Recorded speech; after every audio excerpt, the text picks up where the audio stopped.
Whoa, Mantis has a big secret that wasn't revealed yet? You guys are going to want to stay tuned for this.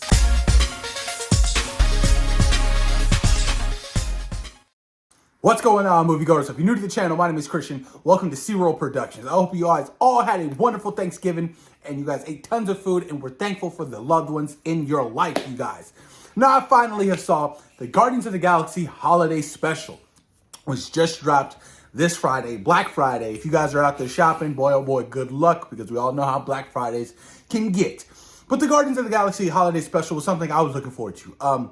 With the recent special for Marvel Studios on Disney Plus, that being Werewolf by Night, directed by Michael Giacchino, really wowed me. And, you know, I was so impressed with what they were able to accomplish in only about an hour's mix of time.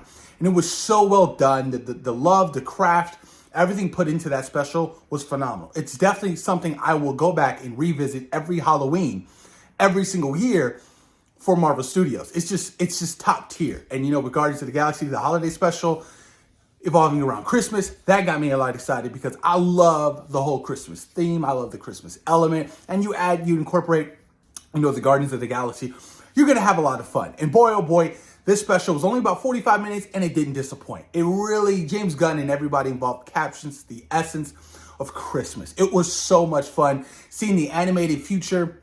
Spoiler alert, we're talking spoilers. You've been warned. Spoilers.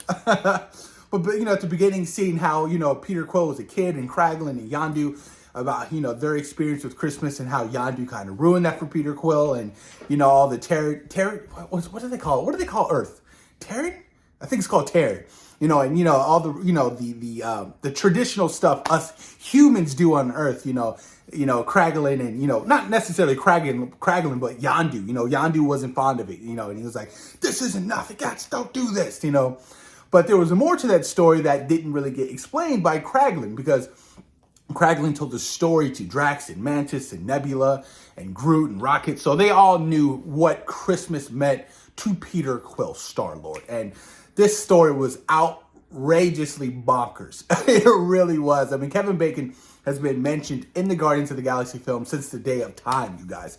So, you know, you have Drax and Mantis, right, who are off to Earth to go get Peter the greatest Christmas gift ever, and that's Kevin Bacon. So they're on Earth, they're having the time of their life, they're taking photos, they're on the Hollywood Boulevard Strip, they're collecting money, and, you know, they're going to these bars, they're drinking or whatever, and they're trying to get information on where Kevin Bacon lives so they can technically kidnap him and bring him to Peter Quill for Christmas. And boy, oh boy, you guys, it was just a lot of fun. The whole scene of them going to his house, you know, that whole encounter, it was hilarious. Mantis and Drax were so funny in this special. They really, really landed the comedy aspect of it all.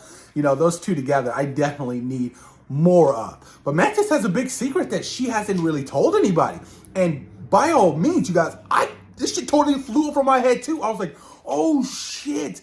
Well, that's very interesting. And ultimately, that ended up being the biggest Christmas gift that Peter Quill could have gotten. But we'll get into that a little bit later. But when they go to Earth, you know, like I said, they encounter Kevin Bacon. They're chasing this fool throughout his entirety, his house, his nice, big, multi-million-dollar, you know, house. It was just kind of creepy because Mantis was chasing this fool, and, you know, her and Drax are kind of technically drunk or whatever. And he's calling the police throughout his house trying to get help or whatever. And, you know, the police finally show up. You know, they take out the entire police, and Mantis is using her powers. This is what I really liked about Mantis. This is the most we've really gotten out of Mantis out of her entire duration of the Marvel Cinematic Universe. Yeah, we got a little bit in Guardians of the Galaxy Volume 2, and when she kind of took out Thanos, but this was dope. Like, you actually finally got to see her get down and fight, and you really utilize her powers. I mean, taking out the police officers was dope. Drax almost killed a couple of them. I was like, oh shit. And he was like, nobody told me the rules of this planet. This fool almost killed two cops. And I was like, yo, you're crazy, Drax. Dave Bautista is it's such a sight to see, seeing him, you know, return as Drax. I mean, obviously, I know he has his thoughts and opinions on the character, and I do think that Volume 3 will be the last time we see Dave Bautista as Drax. Either he's written off or he's killed. I'm telling you guys, this will probably be the last we see of the core group of these Guardians of the Galaxy. Oh, and it's just going to be so heartfelt, you guys. I don't think I'm ready for it. But they finally ended up, you know, snagging, you know, Kevin Bacon. They're on the ship or whatever.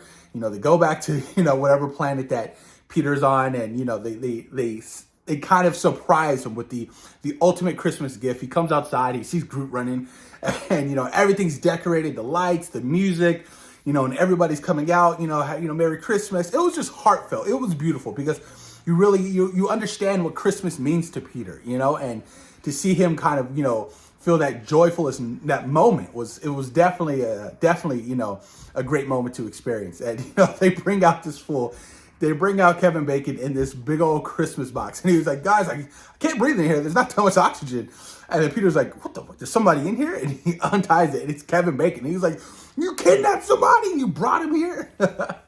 It was so well done, though. I mean, Kevin Bacon looked like he had the time of his life. He really did, And that's what I loved so much about it. It was such a joyfulest experience. It was only like 45 minutes, but it definitely captured what James Gunn wanted to capture. The essence of Christmas, the essence of family, the essence of friends, the essence of giving, and making, your significant others or your loved ones happy. It was really, really good. And the music selection was great. I believe James Gunn, he wrote a couple of songs for this film, which is top tier. I really, really enjoyed that. It was so weird seeing kind of, a young adult version of Groot in this film. I was just like, what the fuck? He had like a deeper voice. It was kind of creepy looking because he had like, this big old body and like this small mass, this small head. I was like, it's kind of creepy looking. We got to see Cosmo the dog. We got obviously Rocket, they had their relationship. They returned. Everybody was good. Even got to see Nebula on the lighter side, her dancing a little bit, because we all know the tragic backstory of Nebula, and it's so heartfelt. No mention of Gamora, I believe, which is, kind of, not it's not unusual, but I get it. It wasn't really fit into the story of what James Gunn wanted to tell. I'm pretty sure we'll get into the more of the the Gamora stuff in Volume 3, But like I said, it really, really did its job for me. I had such a fun, great time watching this. I can't wait to watch it again, during Christmas. It was it was special. But the big secret, we got to talk about the big secret, you guys. What was the big secret? Well, Mantis is Peter's sister. Ego had multiple kids that everybody remembers that he ends up killing. He didn't kill Mantis because he used Mantis. Mantis is his daughter. So at the end of the day, they're stepbrother and stepsister. And I don't know why that flew over my head or why I never really thought about that. I was like, oh shit, that's crazy. Okay. I was like, that's so heartfelt. And it was such a moment, a heart-to-heart moment with Peter and Mantis at the end of the special. I was just like, oh my God, like now Peter has somebody, because ultimately Peter didn't have anybody. His mom died, his dad obviously died. He doesn't really know his family on Earth. And, Gamora is still out there. He doesn't know where she is. So, he didn't really have anybody. But now that he has Mantis, I feel like now there's this other element to this relationship from Peter and Mantis that will definitely get me emotional while experiencing Guardians of the Galaxy Volume 3, because we don't know what's going to happen. Who dies? Like, imagine if Star-Lord dies. That would be so freaking sad, you guys. Oh, I don't know if I'm ready for the emotions that Volume 3 will definitely have moving forward. I'm telling you guys, it's going to be such an emotional film. I just feel it. I feel it. And James Gunn, that's his last film in the, within the Marvel Cinematic Universe. He's done after that. But ultimately, it was good. Kevin Bacon, the Christmas elements, Drax and Mantis, everything hit on every level. If this is their reoccurring theme of them doing these specials for like the holidays, I'm all there for it, you guys. Let's do it. Let's do it. But put your comments down below. Let me know what you guys thought about the Guardians of the Galaxy holiday special. Thoughts and opinions. Let me know what you guys think down below. Peace.